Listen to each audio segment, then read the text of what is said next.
As the economy weighs heavily on voters' minds heading into November, with President Joe Biden's out-of-control government spending igniting inflation.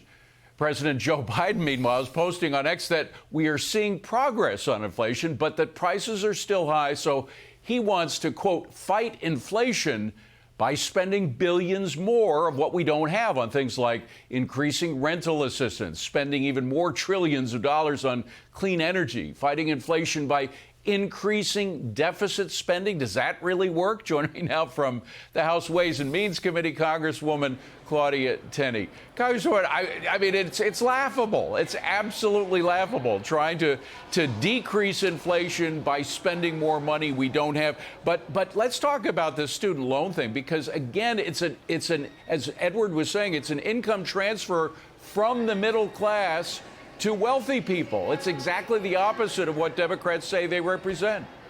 Absolutely. Well, look, 87% of the people out there don't have student loan debt. So this is 13%, and most people, like 62%, don't even go to college. So this is for the elites, the students that can't decide what they want to do with themselves, and there are huge amounts of money that go to these colleges. And remember, we made the student loan program, we turned it into a federal loan program a long time ago because we were under the belief that we were going to make college more affordable. Well, college is more unaffordable than ever. You know, when I graduated from college in 1983, it was about $12,000 a year. The same college is about $80,000 a year, and all of this is with huge payouts to administrative burdens and those types of things that these people are coming out with sociology degrees or degrees on art and other things that they can't make a living at to pay back their student loans.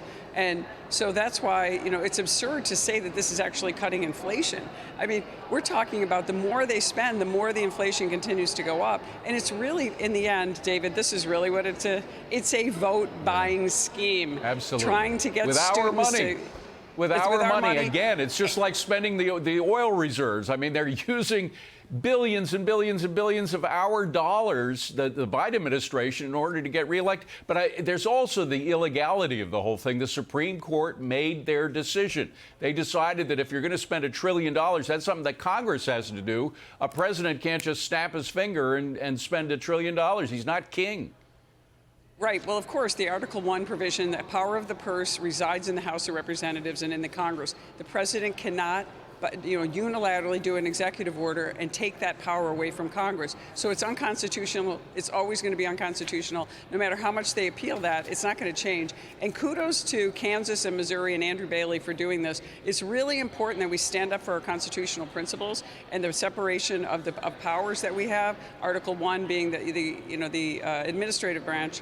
Where Congress resides, and making sure that our legislators have the power that was given to them under the Constitution. Correct that, I meant legislative branch. The administrators are all those crazy people down in Washington who work for the executive, who are spending all our money, and that's where we need to cut. And this is just going to be another continued growth in our deficit and our debt, which is going to cost all these students even more in the future. And then very quickly, and again, this gets to the hypocrisy of them claiming that they represent the middle class or the little guy as opposed to the rich people.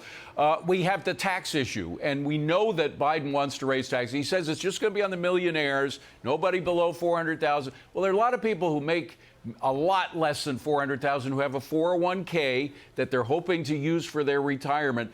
401ks are going to be decimated. If he doubles the capital gains tax, the whole value of the market is going to go down, as rich people can move money around very easily. They can send all their money they can spend it on gold or send it to the Cayman Islands or anything.